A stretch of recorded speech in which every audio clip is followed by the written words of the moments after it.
আপু পিল্লা নামক একজন আর্মি অফিসারের লাইসেন্স করা পিস্তল মিসিং। সবখানে খোঁজা হচ্ছে কিন্তু কোথাও খুঁজে পাওয়া যাচ্ছে না। আবার অন্যদিকে 3 বছর আগে তার 7 বছরের নাতি নিখোঁজ হয়েছে। সময় যেন এখানে গোলক ধাঁধা, সে যেন ঘুরেই চলেছে সময়ের বৃত্তে। বন্ধুরা, আমি বলছিলাম সদ্য মুক্তি পাওয়া মালায়ালাম মুভি কিষ্কিন্ধা কান্দামের কথা। সাসপেন্স থ্রিলারে ভরপুর এই মুভি আপনাকে জীবনের আরেকটি অধ্যায় সম্পর্কে পরিচয় করাবে। তাই সম্পূর্ণ গল্প জানতে আমাদের সঙ্গেই থাকুন। কেরালার একটি পুলিশ স্টেশন, সামনে ইলেকশনের জন্য এই পুলিশ স্টেশনে সবাই ভীষণ ব্যস্ত সময় পার করছে। যেহেতু ইলেকশন, তাই যাদের লাইসেন্সকৃত বন্দুক আছে তাদের সবার বন্দুক জমা নেওয়া হচ্ছে, কারণ ইলেকশনের জন্য এই সমস্ত বন্দুকের মিসইউজ হওয়ার সম্ভাবনা রয়েছে প্রবল। তাই এই উদ্যোগ নেওয়া। এলাকার সবার অস্ত্রই জমা নেওয়া হয়েছে, কেবল একজন ছাড়া। তার নাম আপু পিল্লা। সে একজন রিটায়ার্ড আর্মি অফিসার। এরপরই দৃশ্য চলে যায় একটি ম্যারেজ রেজিস্টার অফিসে। সেখানে আমরা পরিচিত হই অজয় এবং অপর্ণার সঙ্গে। আজ তারা বিয়ে করতে এসেছে। সঙ্গে রয়েছে অজয়ের বন্ধু শিবা। শিবা পেশায় একজন পুলিশ কনস্টেবল। এই সময় অজয়ের কাছে থানায় থেকে কল আসে। একজন এসআই বলে, আপনার পিতা আপু পিল্লা এখনো তার বন্দুক জমা দেয়নি, আর আমাদের কলও রিসিভ করছে না। তখন অজয় বলে, বাবা হয়তো ব্যস্ত আছে, আমি বাড়ি থেকে দূরে আছি, তবে সন্ধ্যায় এসে আমি বন্দুক জমা দিয়ে দেব। অজয় তার বাবাকে কল করে বলে সে বন্দুকটি পেয়েছে কিনা। আসলে বন্দুকটি আপু হারিয়ে ফেলেছে। সে অজয়কে বলে এখনো খুঁজছে। তবে শিবা এসে অজয়কে বলে, তোকে আগেই বলেছিলাম বন্দুকের মিসিং কমপ্লেন লেখাতে, তাহলে এখন এত ঝামেলা হতো না। সে যাই হোক, আগে তোদের বিয়ের কাজ শেষ করি। অজয় আর অপর্ণার বিয়ে হয়। তারা দুজন গাঠবন্ধনে বাধা পড়ে। অজয় অপর্ণাকে নিয়ে রেজিস্ট্রি অফিস থেকে বের হয়ে দেখে প্রসব দাঁড়িয়ে রয়েছে। প্রসব তাদের দুজনকে শুভকামনা জানায়। প্রসব হলো প্রবীণার ভাই। প্রবীণা অজয়ের প্রথম স্ত্রী। অপর্ণার সঙ্গে অজয়ের এটা দ্বিতীয় বিবাহ। তার প্রথম স্ত্রী প্রবীণা 2 বছর আগে ক্যান্সার আক্রান্ত হয়ে মারা গেছে। প্রসব চলে যাওয়ার পরে তারা বাড়ির উদ্দেশ্যে বেরিয়ে পড়ে। অজয় অপর্ণাকে বাড়ি নিয়ে আসে। তারা এসে দেখতে পায় বাড়ির বাইরে অনেক লোক জড়ো হয়েছে। পুলিশ এসেছে আপুকে জিজ্ঞাসাবাদ করতে। তারা এখন জেনে গেছে আপুর লাইসেন্স করা পিস্তলটি হারিয়ে গিয়েছে। আপু নিজেই তাদের সবটা বলে দিয়েছে। একজন আর্মি অফিসার হয়ে কিভাবে এরকম দায়িত্বজ্ঞানহীন হতে পারে, এই নিয়ে এসআই তাকে অনেক কথা শোনাচ্ছিল। মাত্র 3 বছর আগে এই বন্দুকটির লাইসেন্স আবার রিনিউ করে আপুর কাছে হ্যান্ড ওভার করা হয়েছিল। ইলেকশনের কারণেই এখন বন্দুকটি জমা নেওয়া হবে। তখন অজয় আসে। সে এসআই কে বলে, আমি অজয়, ওনার ছেলে, ফরেস্ট ডিপার্টমেন্টে চাকরি করি। তখন শিবাও সেখানে চলে আসে। যেহেতু সামনে নির্বাচন, সেজন্য এসআই টেনশন করতে থাকে, কারণ যদি কেউ বন্দুকটি মিসইউজ করে ফেলে তাহলে ঝামেলা হয়ে যাবে। বন্দুকটি ভুল লোকের হাতে পড়ার আগেই শীঘ্রই খুঁজে বের করতে হবে। এসআই অজয়কে বলে যত দ্রুত সম্ভব মিসিং কমপ্লেন লেখাতে। আর কেন তারা আগে কমপ্লেন করেনি এটা নিয়ে অনেক কথা শোনায়। আপু খিটখিটে মেজাজের। এত কথায় সে মেজাজ হারিয়ে ফেলে। পুলিশকে বলে যা করার করে নিতে, চাইলে সে মামলাও করতে পারে। এই বলে চলে যায়। রাতে অজয় তার বড় ভাই প্রসাদের সঙ্গে ভিডিও কলে কথা বলছিল। প্রসাদ অনেক বছর হলো আমেরিকায় সেটেলড। অজয় তাকে বন্দুক হারিয়ে যাওয়ার বিষয়টি বলে। যদিও প্রসাদের সঙ্গে তার বাবার যোগাযোগটা এখন একবারে নেই বললেই চলে। কেবল ছোট ভাইয়ের সঙ্গে সে নিয়মিত যোগাযোগ করে। সেখানে অপর্ণা আসলে তার সঙ্গেও প্রসাদের কথা হয়। প্রসাদ অপর্ণাকে তার জবের ব্যাপারে জিজ্ঞেস করে। অপর্ণা বলে সে তার জব ছেড়ে দিয়েছে, এখন আর নতুন কোনো পরিকল্পনাও নেই। সে তার পরিবারকেই সর্বোচ্চ প্রায়োরিটি দিবে। অজয় তার বাবার ব্যাপারে অপর্ণাকে বলে তার বাবা রাগী হলেও তাকে হ্যান্ডেল করা খুব একটা কঠিন কাজ নয়। প্রসাদের সাথে কথা শেষ করে তারা নিজেদের রুমের দিকে যাচ্ছিল। তখনই আপু এসে অজয়কে বলে কাল 2 জন লোক ডেকে আনবে, গাছে চড়াতে হবে। এটা বলেই চলে যায়। পরদিন সকালে অপর্ণা ঘুম থেকে উঠে চা হাতে বাড়ির চারপাশটা ঘুরে ঘুরে দেখছিল। সে গাছের উপরে একটি রেডিও দেখতে পায়। বিষয়টি তার কাছে একটু আশ্চর্যের লাগে। তখন অজয় এসে বলে সামনেই রিজার্ভ ফরেস্ট, সেখানেই বাস করে একদল বানর। ওরাই এসে এটা ওটা নিয়ে চলে যায়, তারপর গাছে ঝুলিয়ে রাখে।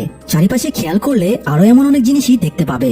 অপর্ণার সাথে কথায় কথায় অজয় চাচুর কথা বলে ফেলে।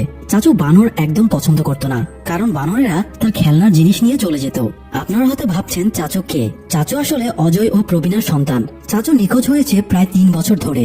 কোনোভাবেই তারা কেউ চাচুর সন্ধান পায়নি কোথাও। পুলিশ এখনো চাচুকে খুঁজে চলছে। অপর্ণার মাথায় একটা আইডিয়া আসে। যেহেতু বানর বিভিন্ন জিনিসপত্র নিয়ে গাছে রেখে দেয়, তাহলে বন্দুকও গাছে রাখতে পারে। সে এই কথা অজয়কেও বলে। অজয় বলে এই জন্যই বাবা কাল রাতে লোক আনতে বলেছে। এরপর আপু কজন লোক দিয়ে পুরো বাগান খুঁজতে থাকে। গাছে গাছে লোক উঠিয়ে দেয় বন্দুক আছে কিনা দেখার জন্য, কিন্তু কোথাও বন্দুকের সন্ধান নেই। তবে চাচুর কিছু খেলনা খুঁজে পাওয়া যায়। বন্দুক না পেয়ে সবাই হতাশ। আপু নিজের রুমে রেডি হচ্ছিল। সে কিছু নোটবুক নিজের সঙ্গে নেয়। রুম লক করার সময় দেখে লক নষ্ট হয়ে গেছে। তাই তাই সে রুম ওইভাবে রেখেই বেরিয়ে পড়ে। এরপর আপ্পু গাড়ি নিয়ে জঙ্গলের কাছে এসে থামে। সে আসলে সুমোদ নামের একজনের সঙ্গে দেখা করতে এসেছে। সেই জঙ্গলেই থাকে। সুমোদ মদের ব্যবসা করে, কয়েকবার জেলও খেটেছে। কেউই তাকে ভালো চোখে দেখে না। কিন্তু এখন প্রশ্ন হলো, আপ্পুর সঙ্গে সুমোদের কি দরকার থাকতে পারে? অন্যদিকে অপর্ণা এক সংস্থার সঙ্গে ভার্চুয়ালি যোগাযোগ করে চাচুকে খোঁজার জন্য। অজয় সেই সংস্থার এক কর্মীর সঙ্গে কথা বলে। সে তাকে চাচুর ব্যাপারে সমস্ত ইনফরমেশন দেয়। 3 বছর আগে মার্চের 20 তারিখ চাচু নিখোঁজ হয়। তখন সে 7 বছরের বালক ছিল। অজয় চাচুকে খোঁজার সব রকম চেষ্টা চালিয়ে যাচ্ছে। পরদিন অজয় অফিসে কাজ করছিল। নতুন বিবাহিত জীবন শুরু হয়েছে। এই নিয়ে তার কলিগরা বেশ মজা নিচ্ছিল। তখন অফিসের একজনের ফোনে একটা কল আসে। জঙ্গলের 11 নম্বর ব্লকে শুট করা হয়েছে। খবরটি মুহূর্তে ছড়িয়ে পড়ে। আর্মি এবং পুলিশ ঘটনাস্থলে গিয়ে পৌঁছেছে। অজয় তার এক কলিগকে নিয়ে বেরিয়ে যায়। এদিকে আপ্পু ভিএমসি হসপিটালে এসেছে। সে হসপিটালের স্টাফের কাছে কোনো একটা রিপোর্ট চাচ্ছিল। স্টাফ তাকে সেক্রেটারির রুমে যেতে বলে। সেও টিভিতে এই গুলিবর্ষণের খবরটি দেখতে পায়, তবে তার মধ্যে তেমন কোনো প্রতিক্রিয়া দেখা যায় না। অজয় ঘটনাস্থলে এসে পৌঁছেছে। সে একজনের সঙ্গে কথা বলে জানতে পারে এটা কোনো রাইফেল থেকে চালানো গুলি নয়, ছোট বন্দুক থেকে ফায়ার করা হয়েছে। অজয় কিছুটা টেনশনে পড়ে যায়, কারণ তার বাবার বন্দুকটি খুঁজে পাওয়া যাচ্ছে না। যদি সেই বন্দুক থেকে ফায়ার করা হয় তবে ড্রাইভার ওদের উপরে সেই পড়বে। রাতে অজয় তার বড় ভাই প্রসাদের সঙ্গে কথা বলে। সে আজকের বিষয়টি তাকে জানায়। এমনকি সুমোদের ব্যাপারও বলে যে তার সঙ্গে বাবা এখনো যোগাযোগ রেখেছে। প্রসাদ বলে হতে পারে এটা অন্য কোনো বন্দুক থেকে শুট করা হয়েছে। যেহেতু সুমোদ মদের ব্যবসা করে তাই তার থেকে বাবাকে দূরে রাখতে বলে। তাদের কথা বলার মাঝে অজয়ের ভাতিজি এসে উপস্থিত হয়। প্রসাদের মেয়েকে দেখে অজয় কিছুটা আবেগপ্রবণ হয়ে পড়ে। তার চাচুর কথা মনে হতে থাকে। অজয়ের কথা বলা শেষ হলে অপর্ণা তাকে বলে 7:30 বেজে গেছে আর বাবা এখনো বাড়ি ফিরেনি। অজয় তাকে বলে সে তার সময় মতো ফিরে আসবে, তাকে নিয়ে চিন্তা না করতে।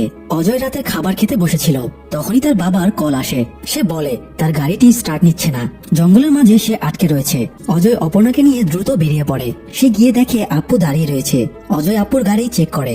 সে গাড়িতে উঠে স্টার্ট দেয় আর সঙ্গে সঙ্গে গাড়িটি স্টার্ট নেয়। গাড়িটি তো ঠিকই আছে, কিন্তু তার বাবা কেন বললো স্টার্ট নিচ্ছে না? অজয় আর বেশি কিছু না ভেবে তাদের নিয়ে বাড়ি ফিরে আসে। রাতে আপ্পু বাড়ি থেকে বেরিয়ে একটু দূরে কিছু কাগজপত্র আগুনে জ্বালিয়ে দিচ্ছিল। অপর্ণা সেটা দেখতে পেয়ে অজয়কেও জানায়। আসলে ব্যাপারটি কি ঘটেছে তা দেখার জন্য তারা বের হতে যাচ্ছিল, কিন্তু ততক্ষণে বৃষ্টি শুরু হয়ে যায়, তাই আর তারা যেতে পারে না। সকালবেলায় তারা দুজন সেই স্থানে যায়। ওরা দেখতে পায় ছায়ের স্তর জমে গেছে। বোঝাই যাচ্ছে অনেকদিন ধরে এখানে কাগজপত্র জ্বালানো হচ্ছে। অপর্ণার কাছে বিষয়টি সন্দেহজনক মনে হয়, তবে সে কিছু বলে না। অপর্ণা এবং অজয় যে ওখানে গিয়েছে তা আপু বাড়ি থেকে দেখতে পায়। অজয় শিবাকে ডেকে আনে, তারপর শিবাকে ওই জায়গাটা দেখায়। শিবা বলে এখানে 2 থেকে 3 ফুট ছায়ের স্তূপ জমা হয়েছে, তার মানে এখানে অনেকদিন ধরেই কাগজ পোড়ানো হয়। তারা ধারণা করে পাশের জমিতে যেসব ওয়ার্কারেরা কাজ করছে তারাই হয়তো ময়লা আবর্জনা পুড়িয়েছে, তাই বিষয়টি নিয়ে তারা তেমন মাথা ঘামায় না। শিবা চলে যাওয়ার সময় অজয়কে ডেকে বলে সুমুদকে প্রায় জঙ্গলে তোর বাবার সঙ্গে বেশ কয়েকবার দেখা গিয়েছে। এই নিয়ে সবাই কানাঘোষা করছে, তাই তোর বাবাকে সুমুদের কাছ থেকে দূরে রাখিস। এই বলে শিবা চলে যায়। পরদিন অজয় জঙ্গলে কাজ করছিল, ওর সঙ্গে অপর্ণাও ছিল। তখন শিবা এসে বলে কর্ণাটক থেকে খবর এসেছে, সেখানে চাচুর মতো কাউকে দেখা গিয়েছে। অজয় সঙ্গে সঙ্গে অপর্ণাকে নিয়ে কর্ণাটকের উদ্দেশ্যে ট্রেন ধরে। তাদের সঙ্গে শিবাও ছিল।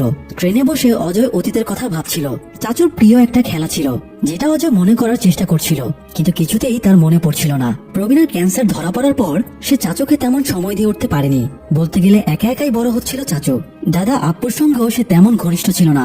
চাচু হঠাৎ করে হারিয়ে যাওয়ার পরে তাকে অনেক খোঁজা হয়েছিল, কিন্তু কোথাও পাওয়া যায়নি। ওদিকে আপ্পু নিজের ঘরে বিভিন্ন কাগজপত্র ফাইল ঘেটে দেখছিল। সে যেন কিছু একটা খুঁজতেছিল। সেখানে আমরা চাচুর ছবি দেখতে পাই, অর্থাৎ আপ্পু চাচুর কেসটি নিয়ে তদন্ত করছিল। যেখানে যত ইনফরমেশন আছে সে কালেক্ট করে রেখেছে। চাচুকে খুঁজে বের করতে সে নিজের মতো চেষ্টা চালিয়ে যাচ্ছিল। এরপর সে আবারও সমুদ্রের সঙ্গে দেখা করে। এদিকে অজয় আর অপর্ণা কর্ণাটক গিয়ে পৌঁছায়। পুলিশ তাদের একটা মর্গে নিয়ে যায়। সেখানে চাচুর মতো দেখতে কারো লাশ এসেছে। অজয় ভয়ে ভয়ে চেক করে, কিন্তু পরে দেখে সে আসলে তার ছেলে চাচু না। তারপর তারা ফিরে আসে। পরদিন এক মহিলা জরিপের কাজে অজয়দের বাড়িতে আসে। অজয় তখন বাড়ি ছিল না। আপ্পু সেই মহিলার সঙ্গে কথা বলছিল। মহিলাটি মূলত বাড়ির সবার সম্পর্কে জানতে চাচ্ছিল, কিন্তু আপ্পু তাকে সরাসরি কিছুই বলে না। তার হাতে একটা ডকুমেন্টস ধরিয়ে দিয়েছিল। বারবার যখন মহিলাটি সবার সম্পর্কে জিজ্ঞাসা করছিল তখন আপ্পু ফোন দেখে দেখে সেসব প্রশ্নের উত্তর দিচ্ছিল। দূর থেকে বিষয়টি অপর্ণার নজর এড়ায় না। রাতে অপর্ণা অজয়কে বলে বাবার ব্যবহার তার কাছে অনেক আজব লাগে। কখনো মনে হয় খুব রেগে আছে, আবার দেখে মনে হয় যেন কিছুই ঘটেনি। এমনকি অপর্ণাকে কখনো নাম ধরে ডাকে না, সবসময় শব্দ করে, নয়তো ইশারা। তখনই সেখানে আপ্পু এসে অজয়কে বলে এখনো কাঠমিস্ত্রি ডাকা হয়নি কেন? কারণ তার রুমের দরজার তালা নষ্ট হয়ে আছে। যাওয়ার সময় আপ্পু অপর্ণার দিকে এক দৃষ্টিতে তাকিয়ে থাকে। অজয় কিছু একটা বুঝে যায়। সে অপর্ণাকে জিজ্ঞাসা করে তুমি কি বাবার ঘরে গিয়েছিলে? বাবা তার ঘরে ঢোকা এবং তার জিনিসপত্র ঘাটাঘাটি করা একদমই পছন্দ করে না। অপর্ণা বলে যদি পরিবারের কেউ তার ঘরে প্রবেশ করে সে কেন সেটা পছন্দ করবে না। আসলে অপর্ণার তার শ্বশুরের ওপর শুরু থেকেই সন্দেহ হয়েছিল। আপুর কিছু কিছু কাজ অনেক সন্দেহজনক। এই যেমন সে কারোর সঙ্গে কথা বলতে গেলে নোটবুক দেখে দেখে কথা বলে। সেদিন আপুর এক বন্ধু দেখা করতে এসেছিল। আপু খুবই ফর্মাল বিহেভ করছিল আর একটু পর পর নোট দেখছিল। দূর থেকে অপর্ণা এটা খেয়াল করে। আবার সেদিন যখন আপু কল দিয়ে জানায় গাড়ি স্টার্ট নিচ্ছে না, তখনও তার সন্দেহ হয় বিষয়টি হয়তো এমন, বাবা ভুলে গিয়েছে বাড়ির রাস্তা কোনটা। এরপর অপর্ণা অজয়কে বলে আমি বাবার ঘর থেকে ডিপ্রেশনের ওষুধ পেয়েছি, তোমার কি এখনো বিষয়গুলি সাধারণ মনে হয়? অজয় বলে বাবার ভুলে যাওয়ার রোগ রয়েছে। আর এই বিষয়টি প্রথম চাচু বুঝতে পারে। এরপর অজয় অপর্ণাকে অতীতের কথা বলতে শুরু করে। সময় অতীতে চলে যায়। প্রবীণের ক্যান্সার হওয়ার পর থেকে চাচু আপুর সঙ্গে বেশি সময় থাকতো, তাই সে তার দাদার সব বিষয়ই খেয়াল করত, কখন কোথায় কি রাখতো, কি করত। একটা সময় সে বুঝতে পারে তার দাদার ভুলে যাওয়ার রোগ রয়েছে। সে কিছুই মনে রাখতে পারে না। সে তার মা বাবাকে বিষয়টি জানায়। সেদিন রাতে খাওয়ার সময় অজয় তার বাবাকে ভালো একজন ডক্টর দেখাতে বলে, কিন্তু তার বাবা এতে প্রচন্ড রিয়াক্ট করে। সে কোনোভাবেই চাচ্ছিল না তার এই রোগের বিষয়টি কেউ জেনে যাক। তারপর অজয় তার চেষ্টা চালিয়ে যায়। বিষয়টি সমাধানের জন্য সে তার বাবার বন্ধু জ্যাকবকে ডেকে নিয়ে আসে। সে জ্যাকবকে তার বাবার বিষয়ে বলে। তার বাবা মানুষের সঙ্গে তেমন মিশে না, আবার তাকে দেখে মনে হয় সে যেন কিছু মনে রাখতে পারে না। তখন জ্যাকব বলে তোমার বাবার ভুলে যাওয়ার রোগ রয়েছে, সেজন্যই তোমার বাবাকে বাধ্যতামূলক অবসরে পাঠানো হয়েছে। এই বিষয়টি আপু অজয় এবং প্রবীণের থেকে একদম গোপন করে গিয়েছিল। এখন সৃষ্টিকর্তা ভালো জানেন আপুর মানসিক অবস্থা কোন পর্যায়ে আছে। তার কি আদৌ কিছু মনে আছে নাকি সে সবটাই ভুলে যায়? জ্যাকব আরো বলে তোমার বাবা একজন স্ট্রিক্ট আর্মি অফিসার ছিল, কিন্তু তার মধ্যে যদি কোনো কমতি থাকে তাহলে সে কোনো কিছু মনে রাখতে পারতো না।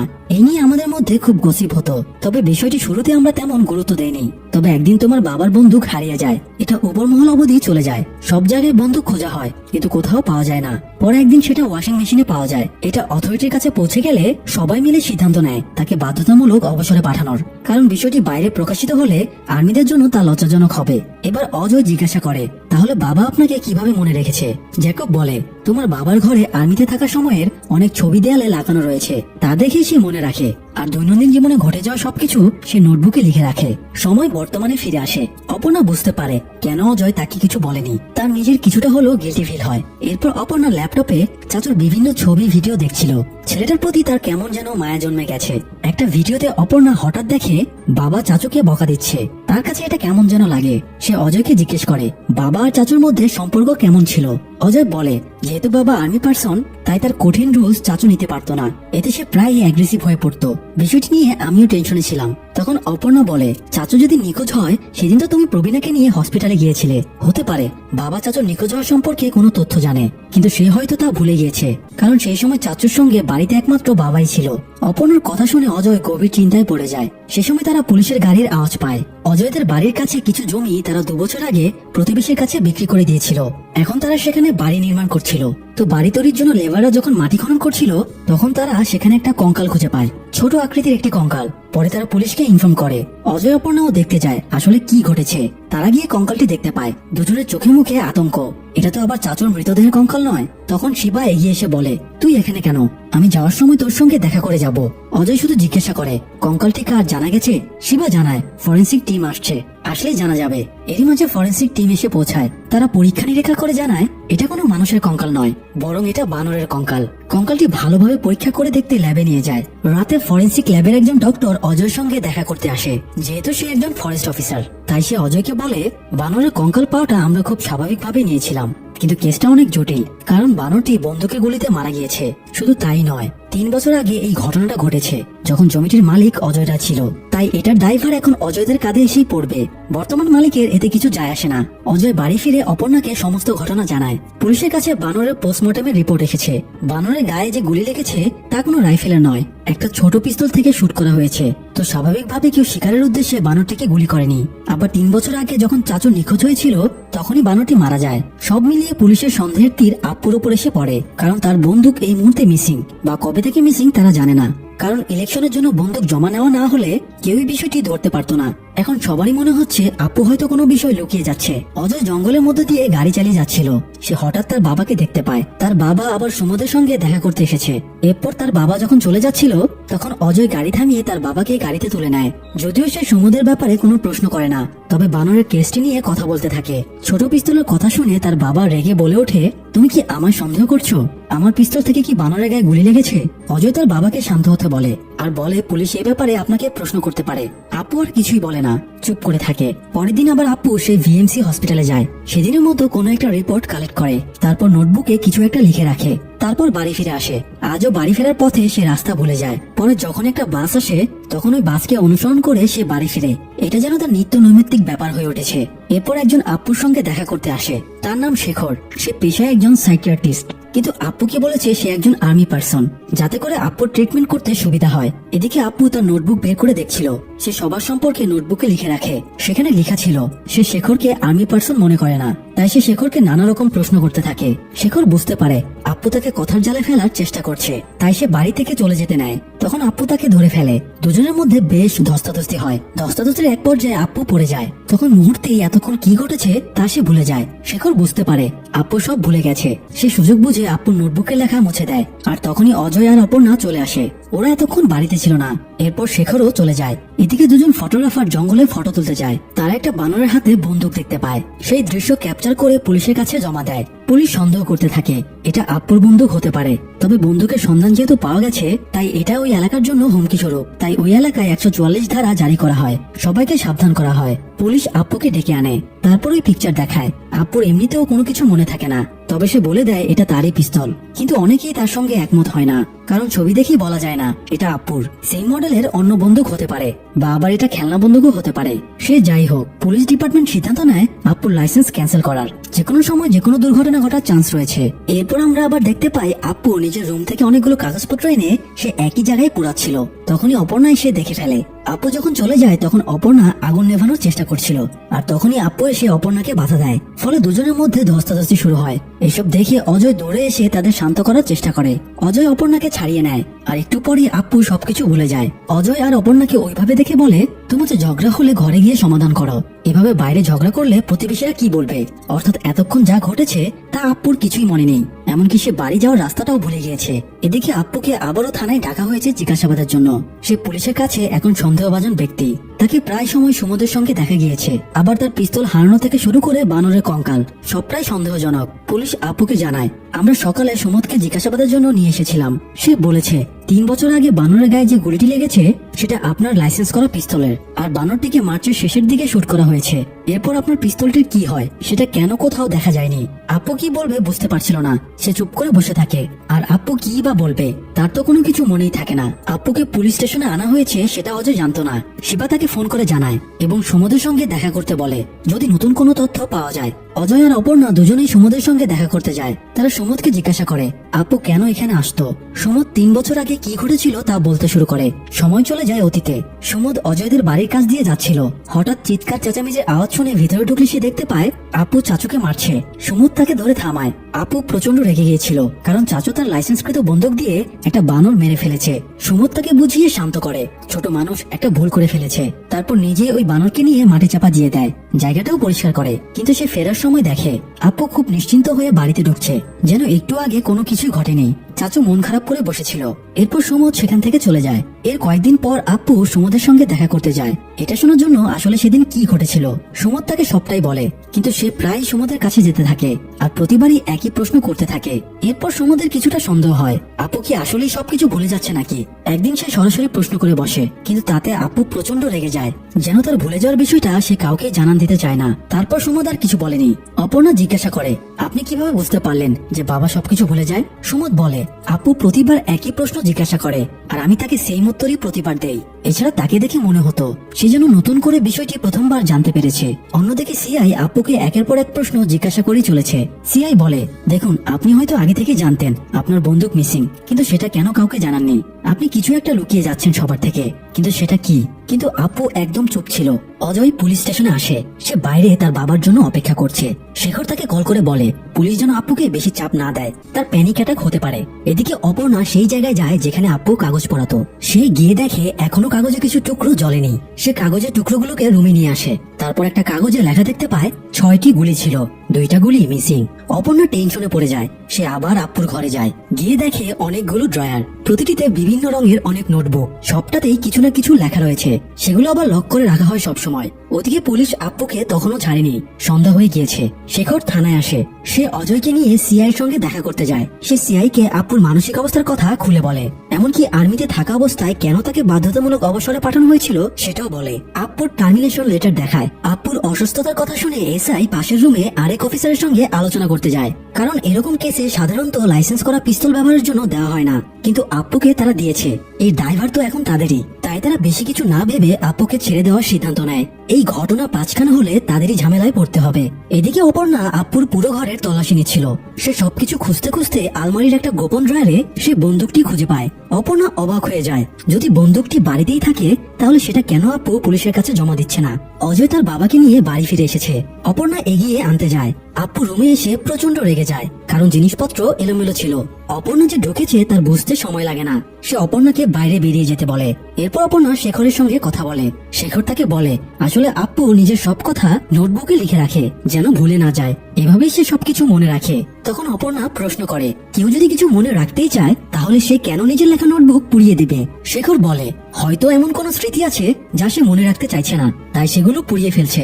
আপ্পুর এই সমস্যা অন্যদের মাথা ব্যথার কারণ হলেও তার জন্য কিন্তু আশীর্বাদ। যা সে মনে রাখতে চায় না তা ডিলিট করে দেয়, ঠিক যেমন আমরা হোয়াটসঅ্যাপে টেক্সট ডিলিট করে দেই। অপর্ণার থেকে বিদায় নিয়ে শেখর চলে যায়। অপর্ণা দ্বিধাদ্বন্দ্বে পড়ে যায়। সে জানে না এমন কি মেমোরি থাকতে পারে যা বাবা পুড়িয়ে ফেলতে চাইছে। অজয় তার বাবাকে শান্ত করে রুমে আসে। তখন অপর্ণা তাকে সেই কাগজের টুকরো দেখায় যেখানে লেখা ছিল 2টো বুলেট মিসিং। সে অজয়কে বলে, আমার মনে একটি প্রশ্ন বারবার আসছে যে চাচু বানরটিকে কয়বার শুট করেছিল। অজয় বলে, তুমি আজ বাবার রুমে গিয়েছিলে? অপর্ণা বলে সে গিয়েছিল। এটা শুনে অজয় বেশ রেগে যায় এবং বলে, তুমিও সবার মতো আমার বাবাকে সন্দেহ করছো? সে টেবিল থেকে সমস্ত কাগজের টুকরো ফেলে দেয়। অপর্ণাকে অনেক কথা শোনায়। অপর্ণা তখন বন্দুক বের করে বলে, এই বন্দুকের জন্যই এত কিছু, কিন্তু এই বন্দুকটি তোমার বাবার কাছেই ছিল। বলতে পারো সে কেন ইচ্ছে করে এটা লুকিয়ে রেখেছে? যদি তার কোনো উদ্দেশ্যই না থাকে, আমি এখানে ছুটি কাটাতে আসিনি, এটা আমারও পরিবার। অজয় নিজের ভুল বুঝতে পেরে অপর্ণাকে সরি বলে। আসলে তো এখানে অপর্ণার কোনো দোষ নেই, সে শুধু কৌতূহল বশত এগুলো করছে না, সেও চায় চাচুকে খুঁজে বের করতে।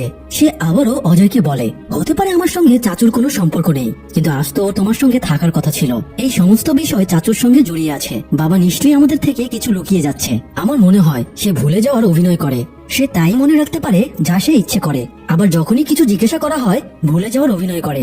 আমার মনে হয় সেদিন চাচুর সঙ্গে কি ঘটেছিল সে জানে, কারণ ওই দিন তোমরা কেউ বাসায় ছিলে না। অজয় বলে, চুপ করো, তুমি যে প্রশ্নের উত্তর খুঁজে যাচ্ছ বাবাও একই কাজ করছে। সেও খুঁজে যাচ্ছে সেদিন কি ঘটেছিল। সেও খুঁজে চলছে চাচুর নিখোঁজের পিছনে তার কোনো হাত রয়েছে কিনা। সে নিজেকে জানার চেষ্টা করছে। সে সেই সমস্ত জায়গায় যায় যেখানে চাচু যেত। চাচুর স্কুলে যায়, বন্ধুদের সঙ্গে কথা বলে, এখানে সেখানে ছুটে বেড়ায়, সবকিছু নোটবুকে লিখে রাখে। যখন সে সমস্ত ঘটনা জানতে পারে তখন আবার কাগজগুলো পুড়িয়ে দেয়, আমাদের থেকে লুকানোর জন্য নয়, তার নিজের স্মৃতি থেকে ডিলিট করার জন্য। আবার যখন সে সবকিছু ভুলে যায় তখন সে নতুন করে চাচুকে খোঁজা শুরু করে। আবার সেই সবখানে যায় যেখানে যেখানে চাচুর উপস্থিতি থাকতো। সব ইনফরমেশন নোটবুকে লেখা শুরু করে। এভাবে বারবার একই কাজ সে করে যাচ্ছে।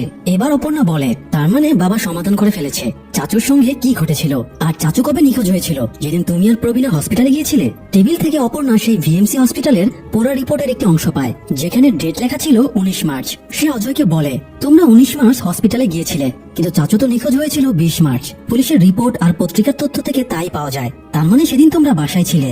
অপর্ণার কথা শুনে অজয় কাঁদতে শুরু করে। এমন কিছু রয়েছে যা সে পুরো দুনিয়া থেকে লুকিয়ে গিয়েছে। এবার আমরা আসল সত্যের মুখোমুখি হব। চাচুর সঙ্গে কি ঘটেছিল। সময় অতীতে চলে যায় 20 মার্চ। অজয় দুহাত ভর্তি শপিং করে বাসায় ফিরেছে। প্রবীণা আর চাচুকে ডাকতে ডাকতে সে ভেতরে যায়। ঘরে ঢুকে সে হতভম্ব হয়ে যায়। মেঝেতে চাচুর রক্তাক্ত লাশ, পাশেই পড়ে রয়েছে পিস্তল, আর প্রবীণা খাটের সঙ্গে ঠেস দিয়ে বসে রয়েছে। সে যেন কাঁদতেও ভুলে গিয়েছে। অজয় দৌড়ে চাচুর কাছে যায়, ওকে জাগানোর চেষ্টা করে, কিন্তু যে চলে গিয়েছে সে কি আর ফিরবে? প্রবীণা বলে, আমি বারবার চাচুর থেকে বন্দুকটি চাচ্ছিলাম, কিন্তু সে কিছুতেই দিচ্ছিল না। আচমকা ফায়ার হয়ে যায় আর চাচু মারা যায়। তুমি প্লিজ আমার ছেলেকে ফিরিয়ে আনো। স্বামী স্ত্রী আজ একমাত্র সন্তান হারিয়ে দিশেহারা। অজয়ের মাথা কাজ করছিল না, সে কি করবে। প্রবীণার অবস্থাও খুব খারাপ। সে নিজেকে নিজের সন্তানের হত্যাকারী ভাবছে। এরপর আপুও বাড়ি ফিরে আসে। সে এসে কিচেনে চা বানাতে যায়। অজয় তাকে বলার জন্য তার কাছে গিয়ে দাঁড়ায়, কিন্তু সে আবার আপন মনে বকবক করতে করতে বাড়ি থেকে বেরিয়ে পড়ে। অজয় প্রবীণার কাছে যায়। সে গিয়ে দেখে প্রবীণা অনেকগুলো পেন কিলার খেয়ে নিয়েছে। অজয় এখন কি করবে বুঝতে পারছিল না। তার মাথা কাজ করছিল না। চাচুর লাশ ওই অবস্থায় রেখে সে প্রবীণাকে নিয়ে হসপিটালে চলে যায়। প্রথমে ডক্টর প্রবীণাকে ভর্তি করতে চায় না, কারণ এটা পুলিশ কেস, যেহেতু সুইসাইড করার চেষ্টা করেছে। অজয় বলে আমার স্ত্রীর ক্যান্সার, আর ভিএমসি হসপিটাল থেকেই এই পেন কিলার দেওয়া হয়েছে কেমোথেরাপির জন্য। ডক্টর বলে আমরা ডকুমেন্টস ছাড়া কিছুই করতে পারবো না। তখন অজয় ডকুমেন্টসের জন্য আবারও বাড়িতে আসে, কিন্তু এসে দেখে চাচু নেই, রক্তের কোনো চিহ্নও নেই, এমনকি বন্দুকটাও নেই। সে পাশের রুমে গিয়ে দেখে আপু খাবার খাচ্ছে। খাওয়া শেষ করে আবার নিজের রুমে চলে যায়, যেন কিছুই ঘটেনি, সব ঠিক আছে। এরপর কয়েক মাস পরের দৃশ্য দেখানো হয়। প্রবীণাকে বাড়িতে আনা হয়েছে, সে খুবই অসুস্থ। অজয় তার সেবা করছিল। হঠাৎ সে জানালা দিয়ে দেখতে পায় আপু একটু দূরে অনেকগুলো কাগজ পুড়িয়ে ফেলছে। সে তার কাছে গিয়ে দাঁড়ায়। তখন আপু তাকে বলে আমি শুধু জানতে চেয়েছিলাম আমার দ্বারা চাচুর কোনো ক্ষতি হয়েছিল কিনা। ভিএমসি হসপিটালের রিপোর্টে পেয়েছি তোমরা হসপিটালে গিয়েছিলে 19 মার্চ। আমার পিস্তল থেকে 2টো বুলেট মিসিং। সুমদের কাছে জেনেছি একটি বুলেট কিভাবে মিসিং হয়েছে, কিন্তু দ্বিতীয় বুলেট আমি জানি না তোমাদের মধ্যে কার হাত থেকে এই ঘটনাটা ঘটেছে। আমি তোমাদের জিজ্ঞেসও করব না, এটা অ্যাক্সিডেন্ট হলেও মার্ডার হিসেবেই ধরা হবে। আর এমনিতেই প্রবীণা ক্যান্সারের রোগী, তাই জীবনে আরো কষ্ট সহ্য করার মতো ক্ষমতা তার নেই। তাই আমি সমস্ত সত্যি জ্বালিয়ে দিলাম। এই সত্য কোনোদিন কেউ জানবে না। আমি চাই না তোমরা কেউ নিজেদের দোষ মনে করো। আমি জানি আমি কোনোদিন সুস্থ হব না, তারপরও আমি খুশি। এসব বলতে বলতে আপু কান্না করতে থাকে। অজয় তার বাবাকে পেছন থেকে জড়িয়ে ধরে কান্না করতে থাকে। মুভির এই হৃদয় বিদারক দৃশ্য দেখে আপনারাও চোখের জল ধরে রাখতে পারবেন না। তবে অজয়ের জানা হলো না সেদিন চাচুর লাশ কি করা হয়েছিল। সময় বর্তমানে চলে আসে। অজয় অপর্ণাকে বলে আমি আজও জানি না বাবা চাচুর লাশের কি করেছিল, কোথায় তার শেষ কার্য সম্পন্ন করা হয়েছে। আমি বাবাকে এটা কখনো জিজ্ঞাসাও করতে পারিনি। আমি জানিও না বাবার মনে আছে কিনা। এরপর থেকে এভাবেই সবকিছু চলছে। বাবা দিনের পর দিন চাচুকে খুঁজে চলছে। যখন সত্যি জানতে পারে এভাবেই সেগুলো আগুনে জ্বালিয়ে দেয়, কারণ এই সত্য মানুষ জানতে পারলে সন্দেহের তীর অজয়ের দিকেই আসবে। আপু চায় না তার ছেলের ক্ষতি হোক, তাই সত্যটাকেও সে ভুলে যেতে চায়। এরপরের দৃশ্যে আমরা অজয় অপর্ণাকে ট্রেন স্টেশনে দেখতে পাই। এবার তারা নাগপুর যাচ্ছে চাচুর সন্ধানে। যদিও তারা জানে চাচুর দেখা তারা পাবে না, কেবল সময়ের সাথে সাথে সবার সঙ্গে তারা অভিনয় করে চলেছে। আর আপু সেও আবার চাচুকে খুঁজছে, সমুদ্রের সঙ্গে দেখা করছে, ভিএমসি হসপিটালে যাচ্ছে। সত্য জানার পর আবার সব প্রমাণ জ্বালিয়ে দিচ্ছে। এটাই এখন তার জীবন। নিয়তি তার সঙ্গে নোংরা খেলায় মেতে উঠেছে, সময়ের বৃত্তে তাকে বন্দি করে ফেলেছে। আপু কোনোদিন এই গোলকধারা থেকে বের হতে পারবে কিনা জানা নেই। তবে চাচুর লাশ সে কি করেছিল এটা সারা জীবন রহস্যময় হয়েই থাকবে। সেই মুহূর্ত হয়তো চিরদিনের জন্য আপুর ব্রেন থেকে মুছে গিয়েছে। সে চাইলেও তা কখনো জানতে পারবে না। কিছু কিছু সময় বাস্তবতা আমাদের সঙ্গে চরম নিষ্ঠুর আচরণ করে। আমরা চাইলেও কিছু করতে পারি না, আমাদের শুধু অভিনয় করে যেতে হয়। সত্য জানার পরেও চুপ থাকতে হয়, জীবনের স্রোতে নিজেকে ভাসিয়ে নিয়ে যেতে হয়। এটাই হয়তো জীবনের গতি। দর্শক, ভিডিও ভালো লাগলে চ্যানেলটি সাবস্ক্রাইব করে আমাদের পাশেই থাকবেন। দেখা হবে পরের কোনো ভিডিওতে। ধন্যবাদ।